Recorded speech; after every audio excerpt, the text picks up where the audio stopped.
Welcome to all in our YouTube channel Being Engineer. In this class, we have to study the Kirchhoff's voltage law, its application in circuit theory and its violation.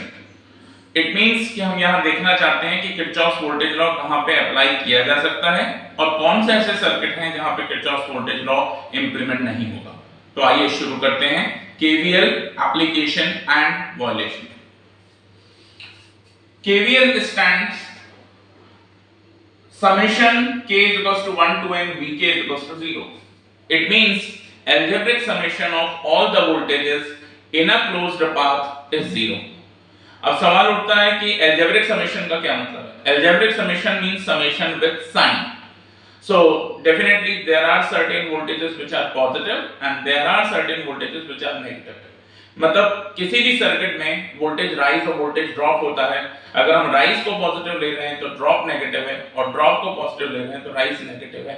इस तरह से जब हम equation लिखते हैं, एक algebraic equation लिखते हैं वोल्टेजेस की और एक लूप में उस वोल्टेजेस को लेके उसका सम जीरो करते हैं, उसे हम कहते हैं किरचॉफ्स वोल्टेज लॉ।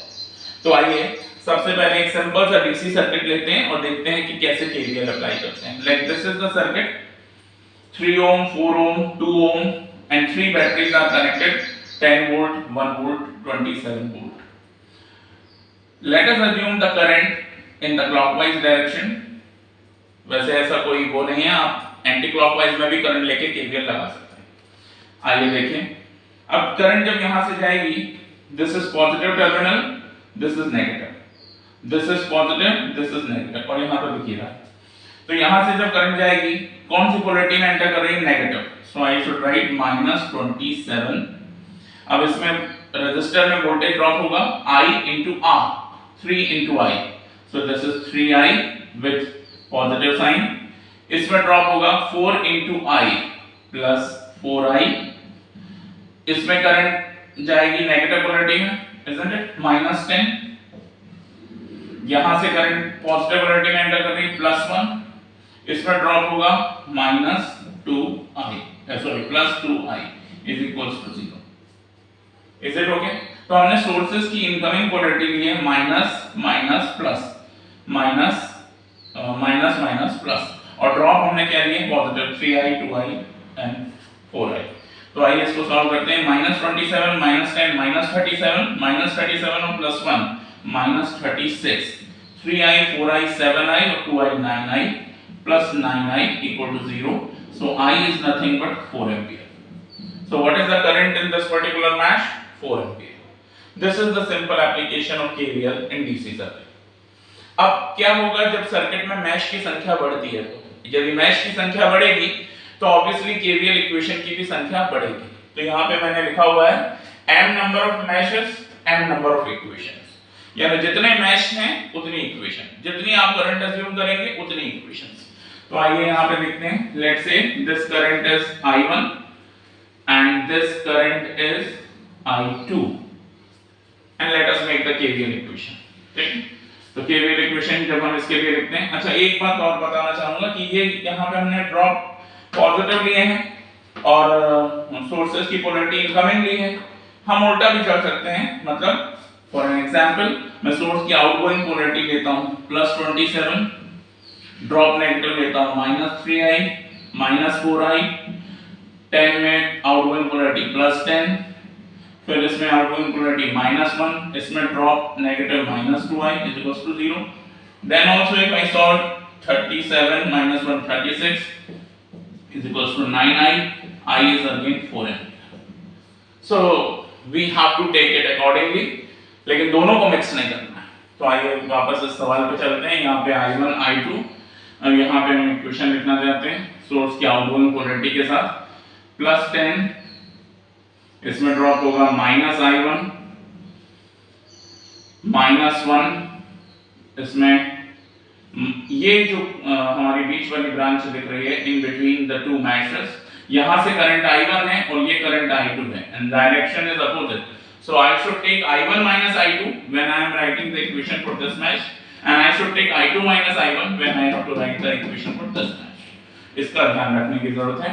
तो आइए देखें, -2 I1 minus I2 and -3 I1 is equals to 0. ठीक, फिर से देख सकते हैं +10 -i1 -1 -2i1 -i2 -3i1 is equals to 0. Similarly, I have to apply KVL in this. तो आइए KVL कहीं से भी शुरू कर सकते हैं, जहां से शुरू करेंगे वहां पे खत्म करना है. 2, so -2i2 +2 -3i2 -i2 and this is -2i2 -i1. क्योंकि हम ऐसा मानते हैं कि जिस मैश की हम इक्वेशन लिख रहे हैं उस मैश की करंट दूसरे मैश से बड़ी है, तो जब हम इसकी इक्वेशन लिख रहे हैं तो I1 बड़ी है इसलिए I1 I2, और जब हम इस मैश की इक्वेशन लिख रहे हैं तो I2 बड़ी है इसलिए I2 I1. इसका ध्यान रखना है.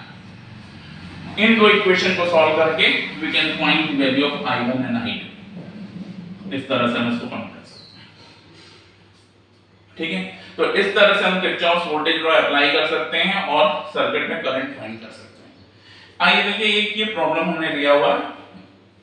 यहां पे हमें इस सर्किट में 60 वोल्ट 4 ohm का resistor, 10 ohm, 4 ohm, 4 ohm, and this is a current source. Across this current source the voltage is Vx and the value of the current source is Ix, and the current from the voltage source which is coming is 5 ampere. और हमें इस problem को बनाना है, तो यहाँ पे हम KVL KCL भी अप्लाई कर सकते हैं, no doubt in this particular problem.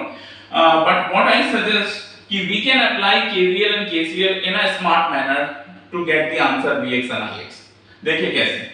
60 volt हमने यहाँ दिया, 4 ओम का ये रेजिस्टर है, 5 एम्पीयर की करंट हमें दी हुई है. कितना वोल्टेज ड्रॉप यहाँ पर हो जाएगा? What is the voltage drop in this particular resistor? 4 5 20. 60 volt यहाँ, 20 का यहाँ ड्रॉप हो गया. इसका मतलब इस पर्टिकुलर ब्रांच में कितना वोल्टेज आना चाहिए? 40. तभी तो 40 और 20 मिलके 60 होंगे. तो 40 वोल्ट का यदि यहाँ पे वोल्टेज ड्रॉप आ रहा है, then 40/10 what is the current? Ohm's law, I is equals to V by R. 40/10 is nothing but 4 ampere. अब यहाँ पे देखिए किरचॉफ्स करंट लॉ लग गया. हम आगे चल के डिटेल में किरचॉफ्स करंट लॉ और उसके एप्लीकेशन देखेंगे, लेकिन अभी सिर्फ इतना याद रखना है कि जो करंट आ रही है वो डिवाइड होगी. 5 एम्पीयर यहाँ पे आया, 4 एम्पीयर यहाँ चला गया. यहाँ कितनी करंट जाएगी? 1 एम्पीयर. अब 1 एम्पीयर करंट यहाँ आ गया. अब आप देखिए इसमें कितना वोल्टेज ड्रॉप होगा. 1 ampere into 4 ohm is nothing but 4 volt. अब यहाँ 4 वोल्ट हो रहा है, यहाँ टोटल है 40 वोल्ट. ये 4 वोल्ट है, ये 40 वोल्ट है, तो ये कितना होना चाहिए? ये होना चाहिए इस नोड पे 36 volt with respect to the ground. तभी तो 36 और 4 ऐड होके 40 होंगे, और 40 और 20 ऐड होके 60 हुए थे, तो ये 36 हो गया. अब ये यदि 36 है और ये 4 ओम है, तो ओम्स लॉ लगा दीजिए. I is equals to V by R. What is the potential difference between these two nodes? 36 minus 0. 36 divided by 4, 9 ampere. So what is the current here? 9 ampere.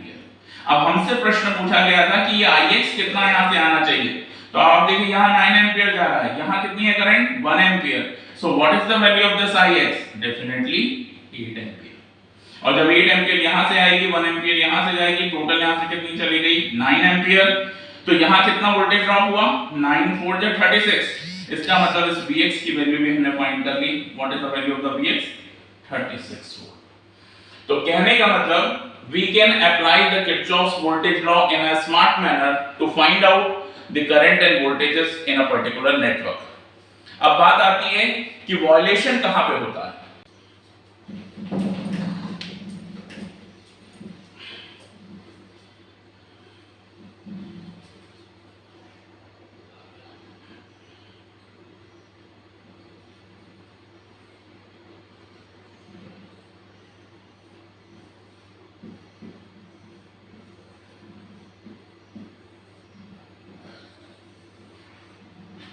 Like this circuit we are talking about, or in this particular circuit you can see, let's say this is the resistance of 2 ohm, this is 3 ohm, this is 10 ohm, और आपसे पूछा जा रहा है इसके across voltage क्या होगा Vx, and this is the current source of 5 ampere, and let's say this is the current source of 7 ampere. तो एक नजर में इस प्रॉब्लम को देखते साथ लोग क्या आंसर कर देते हैं? 5 एम्पीयर, 7 एम्पीयर, 12 एम्पीयर. 12 एम्पीयर यहाँ गया.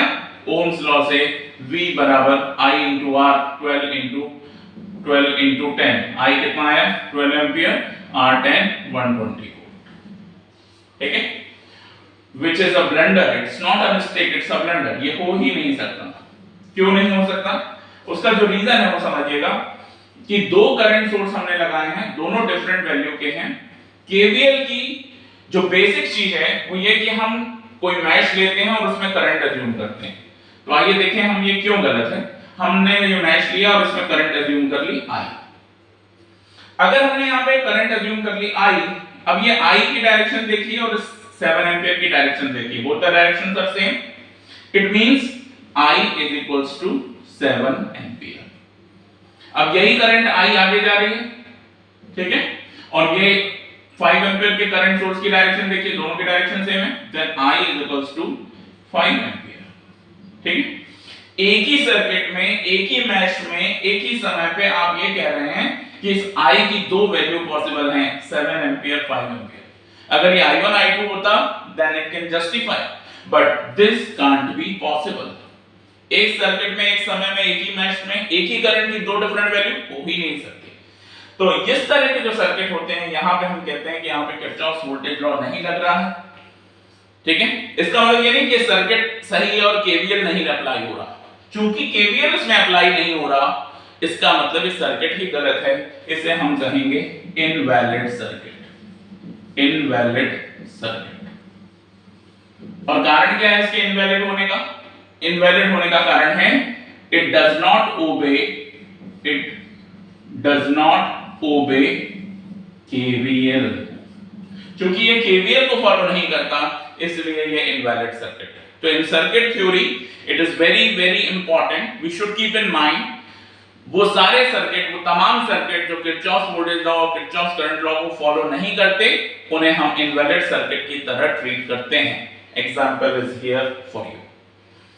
तो इस तरह से हम देखेंगे कि किरचॉफ वोल्टेज लॉ किस तरह से सर्किट में हम अप्लाई कर सकते हैं और करंट वोल्टेज जो हमें चाहिए हम उसका आंसर निकाल सकते हैं। तो आज की क्लास में हमें ये देखना था। Thank you very much.